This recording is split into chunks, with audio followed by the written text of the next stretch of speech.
Welcome back. और short break आपने देखी और अब बात की जाएगी ऑटो सेक्टर पे हम बात कर रहे थे, अब बात करेंगे रियल एस्टेट सेक्टर पे और इस सेक्टर में क्या प्रॉब्लम हो रही है, क्या इश्यूज आ रहे हैं, इन तमाम चीज़ों पर बात होगी। और शायद आप जो है हमारे मशवरे से और पॉलिसीज़ को सुन के आपकी जो इन्वेस्टमेंट है और जो आपका डिसीजन है वो इस प्रोग्राम और इस सेगमेंट के तहत मददगार साबित हो। चलें जी आगे बढ़ेंगे। हमें जो पैनल में हमें अभी जो इन्वाइट किया है, हमने इनवाइट किया है शबान इलाही साहब को जो कि एमडी हैं एबी इंटरप्राइजेस के। Sir welcome to the transmission of live wire. Shaban साहब कैसे हैं आप? जी बिस्मिल्लाहिर्रहमानिर्रहीम। जी बिल्कुल, अल्लाह ताला का शुक्र है जी, बिल्कुल फर्स्ट। कैसा चल रहा है आप लोगों का रियल एस्टेट का काम सारा? देखें, रियल एस्टेट का कारोबार जो है हमारा माशाल्लाह पिछले कोई 3-4 साल से काफ़ी बेहतर चल रहा था।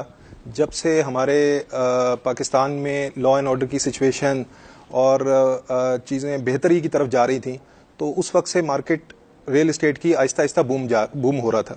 और उसके बाद फिर बीच में एक छोटा सा बैड पैच आया जब पिछले बजट में टैक्स लग गया और वो पूरे पाकिस्तान में एक तरह से एक ऐसी सिचुएशन हो गई कि वो जो रियल एस्टेट में इन्वेस्टमेंट आ रही थी और जो काम हो रहा था वो रुक गया।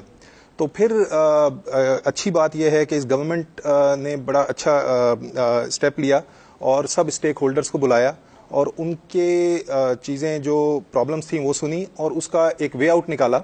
और उस वे आउट के बाद मार्केट फिर आहिस्ता आहिस्ता ग्रेजुअली इंप्रूव होनी शुरू हो गई और अभी मार्केट में इम्प्रूवमेंट ही लग रही है।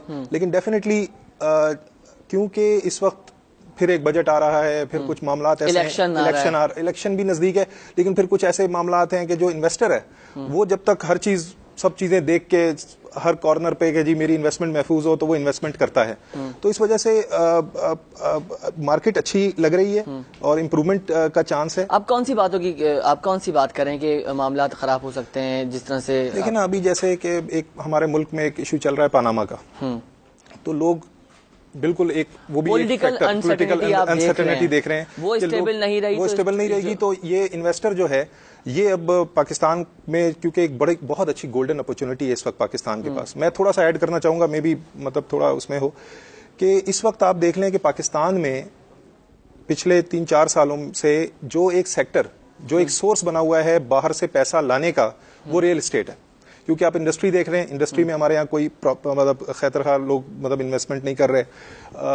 आप एक्सपोर्ट्स हमारी देख लें, डाउन हो रही हैं क्योंकि हमारे यहाँ जो इलेक्ट्रिसिटी का इशू है, जो भी पावर का इशू है।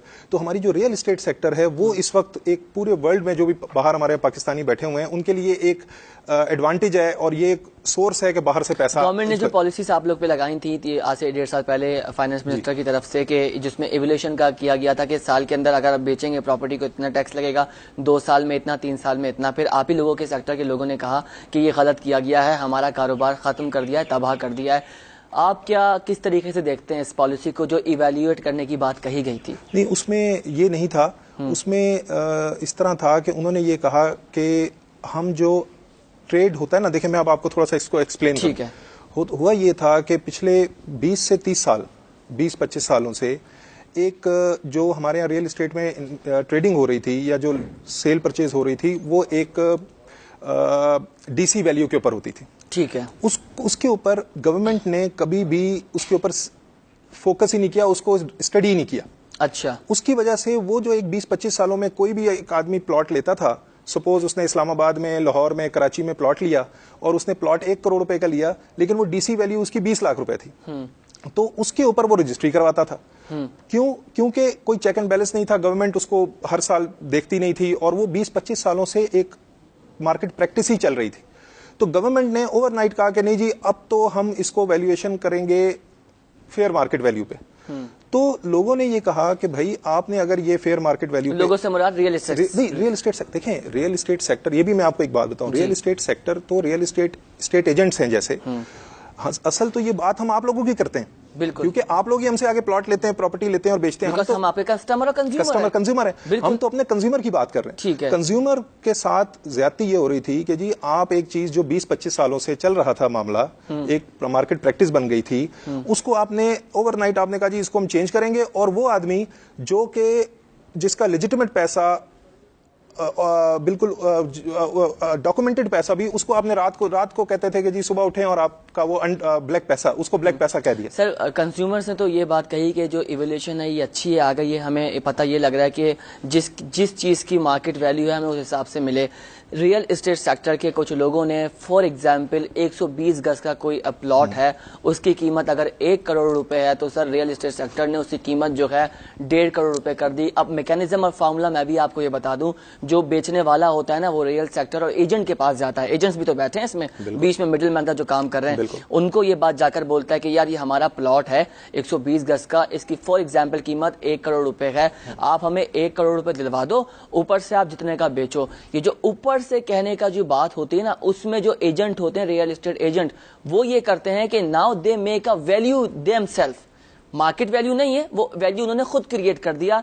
1 करोड़ का जो प्लॉट है उसको वो अब 1.5 करोड़ में बेच रहे हैं, तो इस मार्केट को भी तो ब्लैक कर दिया। नहीं, नहीं, नहीं, नहीं, यही तो आपकी गलत फहमी है। देखें यही मैं क्लियर करता हूं कि देखें इस वक्त पाकिस्तान में तकरीबन कम से कम नहीं तो 5 लाख से लेकर 10 लाख लोग हैं जो रियल एस्टेट का काम कर रहे हैं। इतना कंपटीशन जब आ जाए ना, और आप अगर मार्केट में गए अपना प्लॉट बेचने के लिए और एक चीज जो 1.5 करोड़ रुपए की है, आपको मैं कहूं अगर मैं 1 करोड़ रुपए में ले रहा हूं तो कोई भी सेलर या परचेजर इतना भोला नहीं होता कि वो एक ही दुकान पे जाएगा और उसको बोलेगा कि जी मैंने ये प्लॉट बेचना है या मैंने एक चीज खरीदनी है। वो डेफिनेटली 4-5 जगहों पे जाता है। लेकिन सर माइंड तो बनाया जाता है ना। नहीं, माइंड बनाया कोई 4-5 लोग नहीं या 10 लोग नहीं बना सकते। देखिए माइंड बिल्कुल कोई नहीं बना सकता। मैं अगर नहीं, मैं अपना नुकसान खुद करूंगा। मैं अगर अपनी चीज को बेचने जाता हूं, मैं आपके पास आता हूं, मैं कहता हूं जी मेरी चीज ये 1 करोड़ रुपए की, अगर मैं दूसरी जगह जाऊं और वो मुझे कहेगा 1 करोड़ 10 लाख, तो मैं आपको क्यों 1 करोड़ में वो चीज दे दूंगा। बात ये नहीं है, ये परसेप्शन बिल्कुल रॉन्ग है रियल एस्टेट एजेंट्स के लिए भी और इन्वेस्टर्स के लिए भी। बात यह है, मैं आपको इसमें भी एक्सप्लेन करूं, होता यह है कि ये एक नेचुरल मार्केट की अपसाइड थी। बात यह है कि 1992 से पाकिस्तान के हालात नीचे जाते रहे। ठीक है। होता यह रहा कि लोग जो थे अपनी सेविंग्स जो थी वो यहां पे महफूज नहीं समझते थे। उन्होंने यहां पे इन्वेस्टमेंट के बजाय अपने पैसे बाहर भेजे क्योंकि उनको बाहर ज्यादा बेहतर लगता था, सेफ लगता था, सिक्योर लगता था। उसके बाद ये 2014-13 में जब ये गवर्नमेंट या जो भी इसमें डेफिनेटली इसमें हमारी फोर्सेस का भी बहुत बड़ा हाथ है, गवर्नमेंट का भी हाथ है। सर ये बात तो कहनी पड़ेगी, लॉ एंड ऑर्डर कराची में बेहतर हुआ है तो हैट्स ऑफ द एजेंसीज और गवर्नमेंट को भी आप बिल्कुल। उसके बाद क्या हुआ कि वो जो वहां पे इन्वेस्टमेंट्स थी, वहां पे OECD की वजह से लोगों को थोड़ा डर खौफ हो गया, लोगों ने अपना पैसा वापस लाना शुरू हो गया कि यार यहाँ पे हालात सही हो गए। एक तो हालात ठीक हो गए, दूसरा OECD की वजह से भी लोगों को थोड़ा सा हुआ, उन्होंने यहां पे पैसा वापस अपना लाना शुरू हो गया। मैं आपको एक एग्जांपल दूं कि 1990 में बांग्लादेश में ढाका जो शहर है उसकी प्रॉपर्टी और कराची की प्रॉपर्टी में 50% का फर्क था। ढाका 50% डाउन था, कराची की प्रॉपर्टी 50% अप थी। इंडिया में बॉम्बे का और कराची का रेट इक्वल था। आज आप बॉम्बे और कराची को अगर आप करें तो कराची में अगर एक चीज 100 रुपए की है तो बॉम्बे में 2000 रुपए की है। ढाका की प्रॉपर्टी अगर कराची में आज 100 रुपए की है तो ढाका में 200 रुपए की। मसला सिर्फ ये है कि अब क्योंकि हालात ठीक हो रहे हैं, इन्वेस्टमेंट आ रही है रियल एस्टेट में, क्योंकि अभी हमारे पास देखें, ये भी मैं आपको बताऊं, बाहर जो बंदा बैठा हुआ है पाकिस्तानी या फॉरेन वाला, वो यहाँ पे आके एकदम से इंडस्ट्री तो नहीं लगाएगा। ठीक है। उसको जब भी वो अपना पैसा लाएगा सबसे पहले उसको एक घर चाहिए। बिल्कुल ठीक है ना, वो रहेगा। और दूसरी चीज ये है कि इंडस्ट्री में 100 रिस्क होते हैं कि भाई पैसा लगाएंगे डूब जाएगा, ये हो जाएगा, तो वो रियल एस्टेट में आता है। जब आपके पास डिमांड और सप्लाई का फर्क पड़ जाएगा ना, डिमांड ज्यादा हो जाएगी, सप्लाई का है, तो मैं वही आपको बता रहा हूं ना। आप कह रहे हैं ना 1.5 करोड़ का हो गया, 1.5 करोड़ का हम लोग नहीं करते। 1.5 करोड़ का जो डिमांड है, जो कंज्यूमर है, अब आपके पास एक चीज है, उसके पास 100 बायर आ जाएंगे तो डेफिनेटली उसकी कीमत बढ़ जाएगी। बिकॉज़ पॉपुलेशन ज्यादा है, यही मैं आपको बात शहर में लोग बहुत ज्यादा आ रहे हैं, क्योंकि कारोबार करने से अगर कोई इंडिविजुअल भी आता है इंटीरियर से तो फिर वो ग्रेजुअली अपनी फैमिली को भी लेकर आता है। यही चीज मैं आपको बता रहा हूं कि ये जो आप बात कर रहे थे ना कि ये डिमांड और सप्लाई की वजह से रेट बढ़ता है। कोई रियल एस्टेट एजेंट या कोई कंज्यूमर ये नहीं, इसमें हकीकत है। नहीं, इसको आप किसी अगर इसमें परसेंटेज कुछ कर लें, लेकिन आप वही उस परसेंटेज को आप वो कहते हैं ना कि 10% अगर है तो उसको आप 90% पे उसको लोगों को वो नहीं कर सकते कि यार 90% पे, क्योंकि ये ऐसा ही है कि आप देखें, मैं भी आपको एक चीज बताऊं कि कोई भी आज इतना मीडिया, इंटरनेट, हम लोग अमेरिका में ना, हमें जब अमेरिका से कोई क्लाइंट हमें फोन करता है ना तो वो कहता है जी इस प्लॉट का क्या रेट है, हम उसको प्लॉट का रेट बताते हैं ना तो वो हमें बता देता है कि जी ये इस फलां वेबसाइट पे मैंने ये चेक किया, इस जगह का ये रेट है, सेलर है। तो वो इतना ज्यादा अपडेटेड है। वो लोग तो जो प्रोजेक्ट देख रहा होगा ना उसके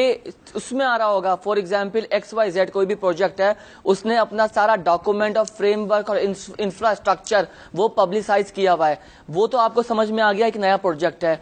जो ऑलरेडी डेवलप प्रोजेक्ट है, कोई भी जगह है जो आज से 30 साल पहले बनी थी, उसके बारे में उसको वहां से बैठ के अपडेट नहीं पता चल जाता। आपकी ये जगह है ना, आपकी जगह, अभी आप गूगल पे जाएं, आप बोलें जी कि ये हमारा एरिया है, इसमें मुझे बताओ कि जी क्या रेट है। अभी आपके ये मोबाइल फोन पे आप खोलोगे गूगल पे, अभी आप लिखो, अभी 1 मिनट में आपके पास रेट तो पता लग जाएगा। लेकिन जब तक आप प्रॉपर्टी को जाकर देखोगे नहीं, उसकी सूरत हाल, इंफ्रास्ट्रक्चर का भी पैसा है सर। मैं वही आपको बता रहा हूं कि रेट का जब आपको पता चल गया ना, तो आपको ये नहीं कह सकते कि यार अब आप जाके अब अगर देखें आज मार्केट बाहर से बैठ के आप ये अंदाजा नहीं लगाते थे सीमेंट किस क्वालिटी की लगी है, 10 साल बाद गिर गई, मुकद्दम हो गई। ये चीजें तो देखें, कंस्ट्रक्शन जो चीजें है ना वो तो डिफरेंट है। हम रियल एस्टेट की ट्रेडिंग की, प्लॉट्स की बात ज्यादा मेरा ख्याल है उसमें ठीक है, आप बात सही कह रहे हैं। लेकिन उसमें यह है कि देखें आजकल के दौर में बहुत चांस, वो परसेंटेज है, मैं आपकी बात पे वो नहीं कह रहा, लेकिन इसमें उसको आप पूरे हमारी मतलब जैसे कम्युनिटी को आप ये कहेंगे जी इस तरह लोग करते हैं, ऐसे नहीं करते। Fingers are not equal. मैं तो हरितारे के लिए ये बात करूंगा सर। और मैं आपको बताऊं कि ये तो हमारा जो रियल एस्टेट का सेक्टर है इस वक्त, गवर्नमेंट को ये चाहिए, हम सबको मिलकर ये चाहिए, क्योंकि ये एक बहुत बड़ी सोर्स है कि हमारा जो बाहर से पैसा जो आ रहा है वो सिर्फ ये रियल एस्टेट की डेवलपमेंट की वजह से आ रहा है कि लोग कह रहे हैं चलो यार पैसा भेजें तो क्या करें, इंडस्ट्री तो ये रियल एस्टेट में लगाओ।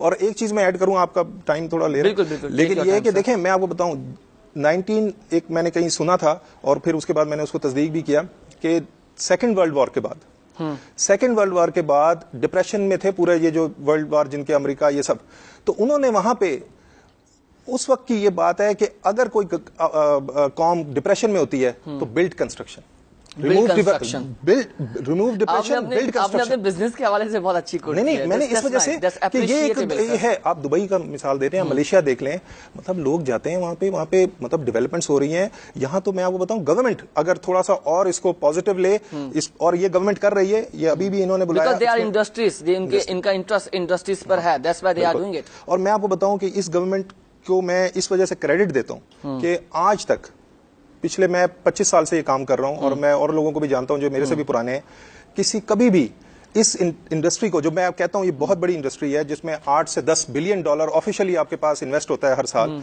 तो वो बहुत बड़ा एक नंबर है आपकी इकोनॉमी में।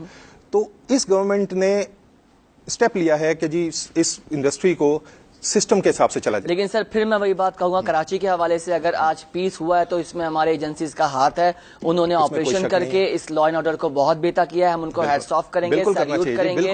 हम अपने तमाम पाक आर्मी के इदारों के, अपने तमाम उन जवान, और इन्होंने अपनी जान भी के लिए सेक्रीफाइस भी किया है और कर रहे हैं, चाहे बॉर्डर हो चाहे हमारा सिटी हो, हर जगह से जो है हम कर रहे हैं। तो आपके जो ये बिजनेस है, ये रिलेशनशिप है, मैं समझता हूँ law and order is stable, then आपका बिजनेस चलेगा। अदरवाइज आपको याद होगा 6 साल पहले ये आप लोग जो है परेशान थे, nobody is going to buy. जो प्रॉपर्टी डीवैल्यू हो गई थी जिसकी कीमत अगर 1 करोड़ रुपए 50 लाख रुपए में वो बायर नहीं था, सब पैसा दुबई चला गया था, सब लोगों ने पैसा, वही मैं आपको बता रहा हूँ ना कि ये हमारे मुल्क में एक बड़ा अच्छा एक खुशहाली है। इसको गवर्नमेंट को और चाहिए कि वो हम सपोर्ट करे, पैसा इधर आए, पाकिस्तान में आए, यहाँ इन्वेस्ट हो। एक बिल्डिंग कंस्ट्रक्शन की होती है ना, तो कोई कहता है 80 इंडस्ट्री चलती है, कोई कहता है 100 इंडस्ट्री चलती है, कोई कहता है 36 इंडस्ट्री चलती है। मैं कहता हूं कि अगर 20 इंडस्ट्री भी चल जाएं एक बिल्डिंग से तो कितना फायदा होता है। सही बात है। तो हमारी इकोनॉमी में इसको काफी बेहतरी का उसमें होता है। तो ये चीज है। ठीक है, बहुत बहुत शुक्रिया आपका सर शबान इलाही, आप आए और प्रॉपर्टी के हवाले से बात कर रहे थे। हम तो तमाम सेक्टर्स के लिए दुआ गो हैं कि सेक्टर्स अच्छे रहें, परफॉर्म करते रहें और इसी तरीके से जो पाकिस्तान के सेक्टर्स हैं वो तरक्की करते रहें। Thank you once again for